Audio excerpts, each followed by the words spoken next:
کہ میں ابھی عراق گیا تھا. میں دین کے اعتبار سے مسلمان ہوں، فرقے کے اعتبار سے شیعہ ہوں. شیعوں کے جو رہنما ہیں وہ چاہے حضور کی شکل میں ہوں یا مولا علی کی شکل میں ہوں، انہوں نے مسلمانوں کو ملائے رکھنے کے لیے قربانی دی ہے، لڑانے کے لیے قربانی نہیں دی ہے. میرا بھی مسلک یہی ہے. میں بھی یہی چاہتا ہوں کہ سب مل کر رہیں. اسی پر میری پوری زندگی گزری ہے. اب میں کیا جو ہمارے مرجع تقریر جن کی میں تقریر کرتا ہوں، آیت اللہ سیستانی، آپ نے نام ضرور سنا ہوگا، بہت بڑی شخصیت ہے. ان کو جب معلوم ہوا کہ میں آیا ہوں تو انہوں نے اپنا گھر بالکل معمولی، میرا گھر بھی ان سے بہتر ہے، اپنے یہاں بلایا اور سب کو ہٹا دیا. میں سمجھ گیا کوئی خاص میسج ہے. میں نے کہا سرکار فرمائیے، بس میری تقریر ختم ہو رہی ہے. ان کا تم جا کر ہندوستان کے مسلمانوں کو اور خاص طور پر شیعوں کو میرا سندیش دے دو، میرا پیغام دے دو. شیعوں کو خاص طور پر پیغام دے دو اور عام مسلمانوں کو دے دو کہ وہ آپس میں لڑیں نہیں. ایسی باتیں نہ کریں کہ جس سے ایک دوسرے کی دل آزاری ہو. سب آ گیا اسی کے اندر. تو میں نے کہا حضور بھائی سن لیجیے گا میرے بھائیوں، لیکن ہم بھی اس لیے آپ کو بھائی کہہ رہے ہیں، بھائی سے بڑھ کر کوئی لفظ نہیں ہوتا. تو میں نے کہا حضور میں سنیوں کو کیا کہوں، میں ان کو اپنا بھائی کہوں؟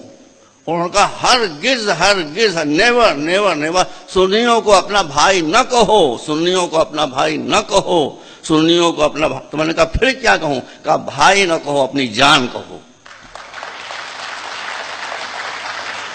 بھائی نہ کہو، اپنی آتما کہو.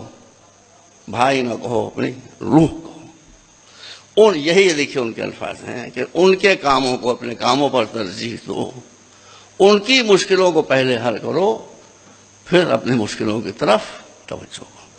میں نے کہا دوسرا میسج، صاحب چلے گئے، انٹر کنیکٹڈ دونوں چیزیں. دیکھیے عالم کبھی لڑے گا نہیں، جاہل کبھی لڑائی سے بچے گا نہیں. عالم کبھی لڑے گا نہیں، جاہل ہمیشہ لڑ کے رہے گا اور لڑا کے رہے گا. بس میں آخری بات کہہ رہا ہوں، آپ سب مسلمان ہیں، آدھے مسلمان تو سوامی جی بھی ہو گئے. اور جس کو اتنا قرآن یاد ہو آدھا مسلمان نہیں ہے، وہ اتنا قرآن تو مسلمانوں کو بھی یاد نہیں. تو میں عرض کر رہا تھا آپ کے سامنے، اسلام چاہتا ہے کہ سب مل کر رہیں، مگر میں نے عرض کیا کہ جاہل بغیر لڑے نہیں رہ سکتا ہے. اس لیے ایک عالم دین کا، بھائی شاہ صاحب اللہ کو سلامت رکھے، ایک عالم دین کا، آپ سوچ سکتے ہیں کہ ایک عالم دین جو پگڑی باندھے ہوئے بڑی سی داڑھی رکھے وہ یہ بات کہے گا؟ کہا ہندوستان کے مسلمانوں کو جا کر میرا میسج دے دو کہ وہ ماڈرن ایجوکیشن کو ٹاپ پرائرٹی دیں. یہ ایک عالم دین کا، آپ اسے چیک کر لیجیے. انہوں نے مجھے حکم دیا کہ میں بات سننی اور شیعوں سب تک پہنچاؤں. ماڈرن ایجوکیشن کو ٹاپ پرائرٹی دیں، اس لیے کہ ایجوکیشن از پاور. جس کے پاس پاور نہیں ہوتی اس کو زمانہ نوچ کر کھسوٹ کر ختم کر دیا کرتا ہے. تو میں نے کہا دینی تعلیم حاصل نہ کریں، کہنے تم دینی تعلیم کا مطلب ہی نہیں سمجھتے ہو. سن لیجیے، مجھ سے کون ہے، میں قبول کرتا ہوں. کہا تم دینی تعلیم مطلب ہی تم سمجھتے ہو کہ کوئی مدرسے میں جائے گا تو دینی تعلیم حاصل کرے گا، کوئی یونیورسٹی میں آئے گا تو دنیاوی تعلیم حاصل کرے گا. یہ نہیں ہے. سبجیکٹ، کیا پیاری بات کہی، سبجیکٹ سے دین اور دنیا کا فرق نہیں کیا جاتا، نیت سے کیا جاتا ہے. کوئی بھی نالج ہو، اگر اس کے ذریعے تم ایکسپلائٹیشن کر رہے ہو لوگوں کا، چاہے وہ قرآن کی تفسیر ہو، چاہے حدیث ہو یا کچھ ہو، اگر تم اس سے لوگوں کا شوشن کر رہے ہو، ایکسپلائٹیشن کر رہے ہو، وہ دنیا ہے.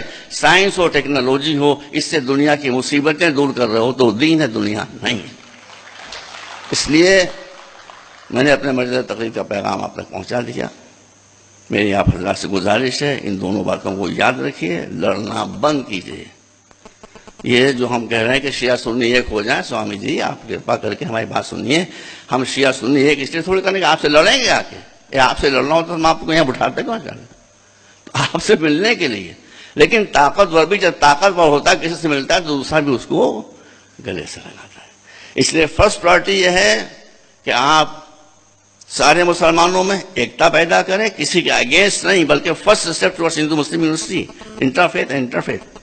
اور دوسری بات یہ ہے کہ آپ سب کو آج کے زمانے میں اگر عزت حاصل کرنا ہے، سمان پراپت کرنا ہے، تو ماڈرن ایجوکیشن کو ٹاپ پرائرٹی دینا ہوگی. دیر از نو وے آؤٹ. یہ بات آپ اچھی طرح سے اپنے ذہن نشین کر لیں. والسلام علیکم ورحمۃ اللہ وبرکاتہ. 9 minutes.